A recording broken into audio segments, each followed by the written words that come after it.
Hello everyone, it is MisterStubstep, and today I'm going to be doing another value discussion on the black and white set Dragon Vault. This set is a very small set, so like always, if you want to go down below and I have timestamps to bring you right to the graded card discussion, or I also have links to other value discussions. I've done all the Sun and Moon, all the Sword and Shield base, all the Sword and Shield up to Vivid Voltage, all the X and Y sets, including some promos for both of those, and then all the black and white sets up to Dragon Vault. I'm going to be starting off with some administrative information and then going into the spreadsheet and how that works, and then the graded card discussion itself. So starting out with some administrative information, the spreadsheet is as of 22 July, so technically after this, it can be invalid based on different sales, different population reports updating, and just ungraded sales as well. The release date of this set was October 4th of 2012 in English. Base card total of only 20, one secret rare for a total of 21.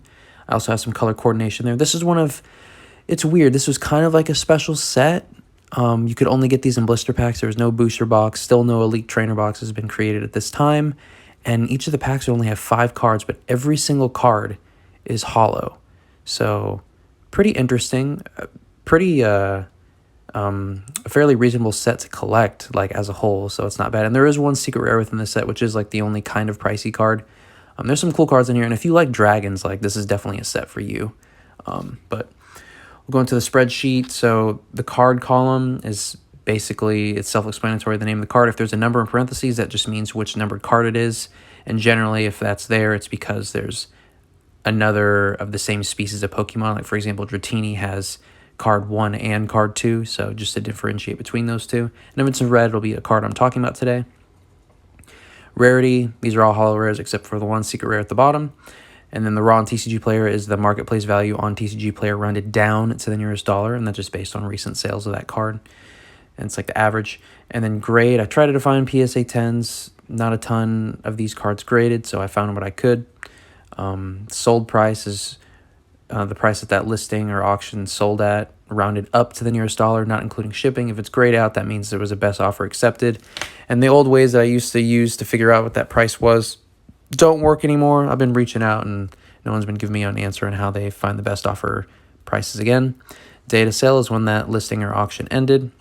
And then the PSA 10 population, the number on the left is the number of 10s, and the number on the right is the number currently registered with PSA. So I'm only looking at PSA population here. So starting off, we have Bagon, Generation 3, Dragon line, pretty cool Pokemon. A 9 was listed for 180. I bet you, if it sold for 100 or more, I'd be extremely surprised. I bet you it probably sold for, $50 to $80 if I had to guess. But who knows? It has a very small population, and there's probably, some Salamence collector out there, so who knows? If they were desperate, they were desperate. Got the Axew number 13. This is actually a really cute card, and the 10 sold for $125, and this is actually the third best card, at least recently, that has been sold, which if every single one of these cards was graded a 10, I don't think the Axew would be the third best card, but it's the third best card recently, so only 2 10s out of 18. The Dratini number 1.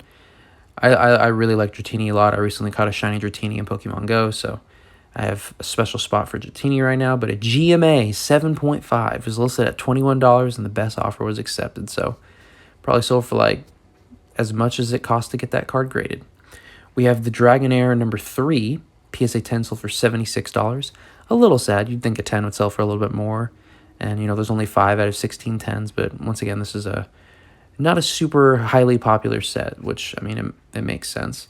Got the Experience Share, PSA 9 sold for $28. Really nothing too crazy. Interesting that almost every single card within this set is at least selling for $1. I think there's only 2 or 3 cards that didn't quite make the cut. Let's see, we have the Salamence. Really like Salamence. Cool Pokemon. PSA 10, $158. Not really anything astounding, but still a decent price. Anything over 100 is pretty solid. 8 out of 24 10s. Scrolling down to Dragonite.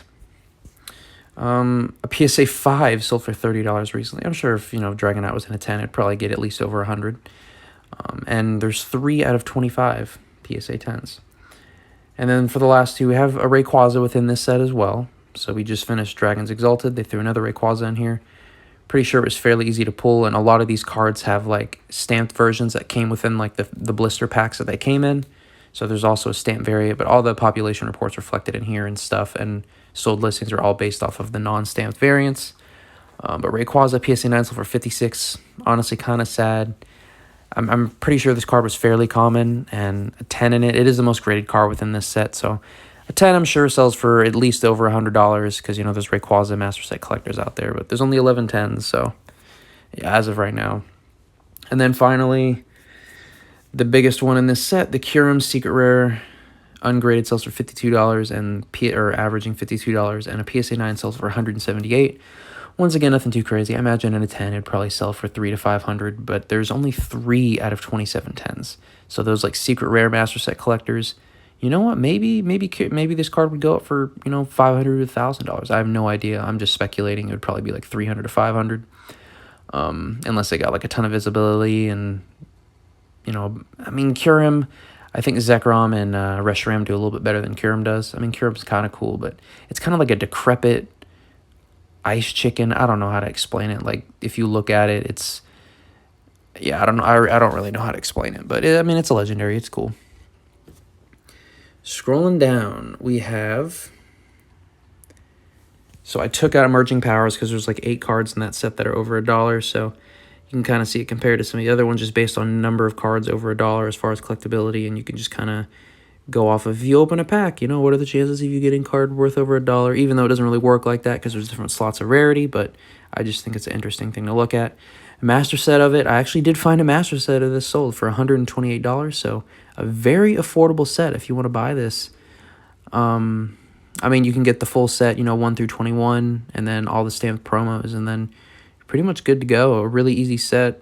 I mean, maybe if I'm really bored one day, I might just complete the set. Who knows? But I just wasn't collecting during this time, so I have no, like, desire or feeling towards it, you know?